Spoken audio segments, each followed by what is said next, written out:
and the bathroom where damp spores the walls. She wants to have their usual lunch of boiled eggs at a table so small their knees knock together. It was at this table that Hadley had her suspicions of the affair confirmed. "I think Ernest and Fife are very fond of each other," Fife's sister had said. That's all she had needed to say. Yes, Hadley would rather be in Paris or even St. Louis right now.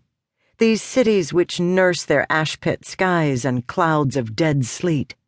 Anywhere but here, in the violet light of glorious Antibes. At night, fruit falls to the grass with a soft thunk, and in the morning she finds the oranges split and stormed by ants. The smell around the villa is ripening, and already, this early, the insects have begun. Hadley gets up and goes over to the window. When she presses her forehead against the glass, she can see his mistress's room. Fife's blinds are closed. Their son Bumby sleeps downstairs too, having fended off the whooping cough, the coqueluche, which brought them all to this villa in the first place. Sarah Murphy didn't want Bumby near her children for fear the infection would spread. The Fitzgeralds were good to offer their villa for the quarantine. They didn't have to.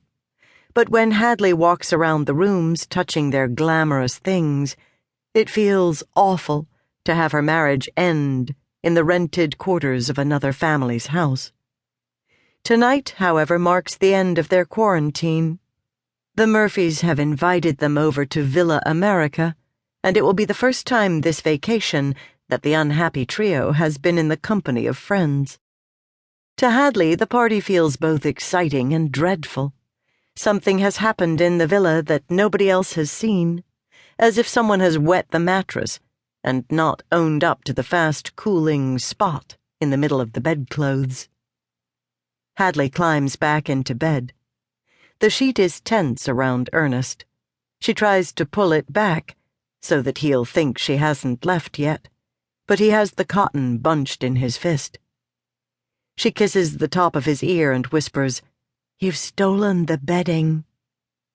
Ernest doesn't answer but scoops her toward him. In Paris, he likes to be up early and in his studio by 9, but in Antibes, these embraces happen many times daily, as if Ernest and Hadley are in the first flush of romance again, even while both of them know this summer might be the end of things.